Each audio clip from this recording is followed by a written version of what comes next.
So I've made it a point now to switch up, which side of my body I do them from. Yeah, that's great. And notice I'm significantly weaker on one side of my body. I mean, not to the point where, I have to use two different sets of two different dumbbells if I'm doing curls or something, but just noticing these natural asymmetries starting to show up because I'm a right-hander, or who knows, or I skateboarded. So I've spent a lot of my early life with my left foot forward and my right foot pushing.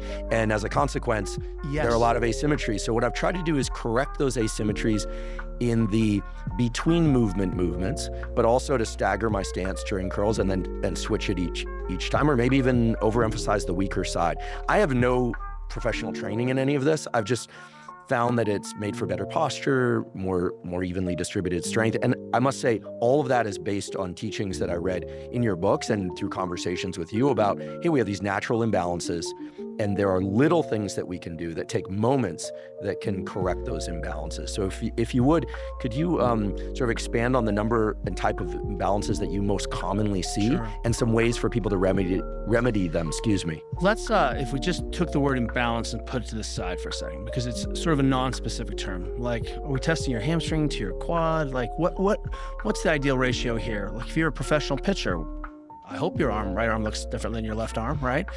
But what we can say is, number one, imbalances don't necessarily cause pain. Let's be clear about that.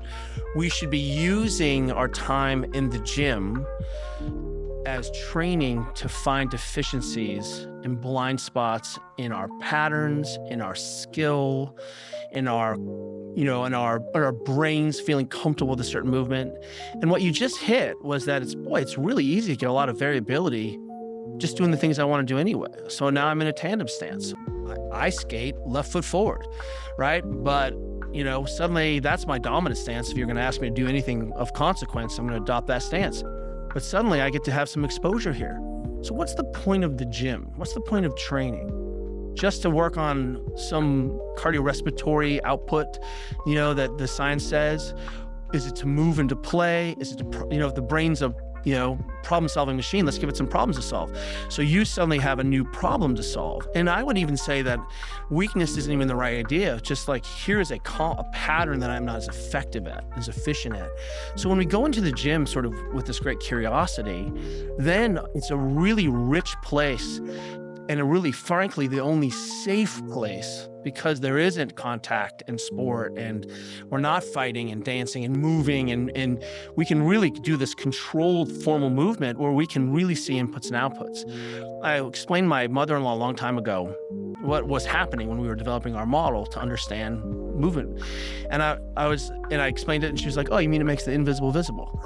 That's right, is that this is a place to understand how your range of motion is changing, how your skills are changing, right? Over the course of a season, or the course of, something going on in your life, a season in your life, suddenly you're like, wow, my left hip is a little tight, or my left shoulder, my internal rotation is going away. Hard to see when you're swimming, really easy to see when we dumbbell snatch.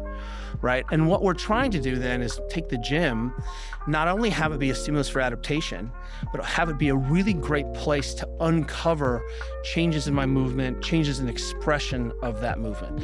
And so really what you see, again, if I just do this one thing over and over again, that's patterning, that's repetition, that's practice, right? And what you've done is just said, hey, let me change my brain. Let me open the door handle with my left side. And coming into the gym with that curiosity means that we can have 7 bottom lines. We're working on your fascia. We're working on these energy systems. We're working on these movement skills. But simultaneously, we can have fun. We can work on understanding our range of motion. So for me, I think it's easier to say, let's frame mobility as, here's my definition. Do you have access to normative range of motion? The range of motion every physician, every physical therapist, every chiro agrees on.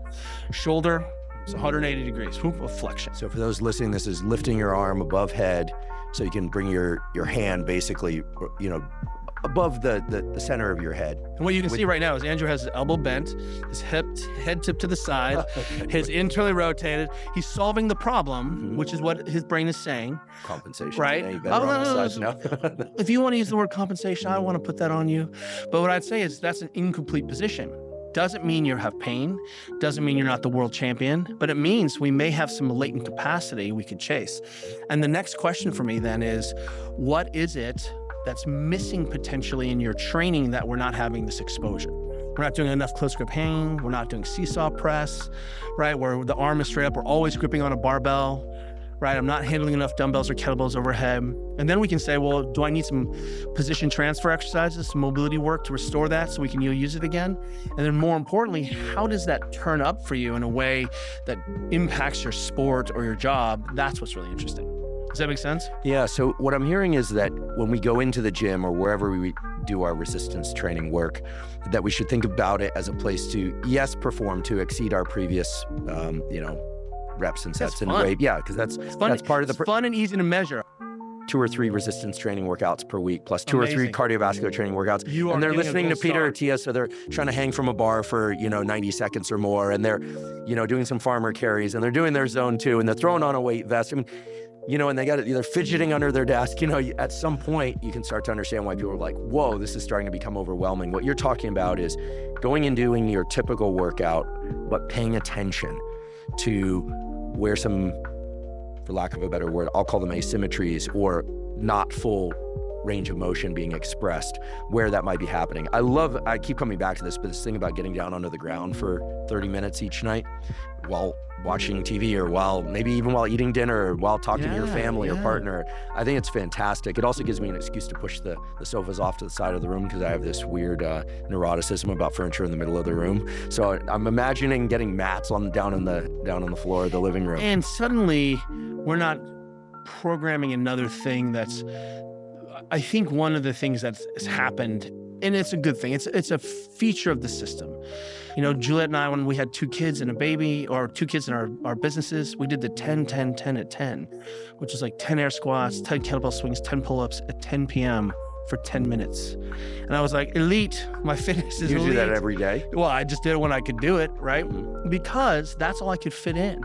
So, I think what's happened is we have now sold people this idea that fitness happens in a 1-hour block. And if it's not an hour, then it's not worth doing. And if you kept a bar loaded in your garage, you could walk out there and do sets in between making dinner.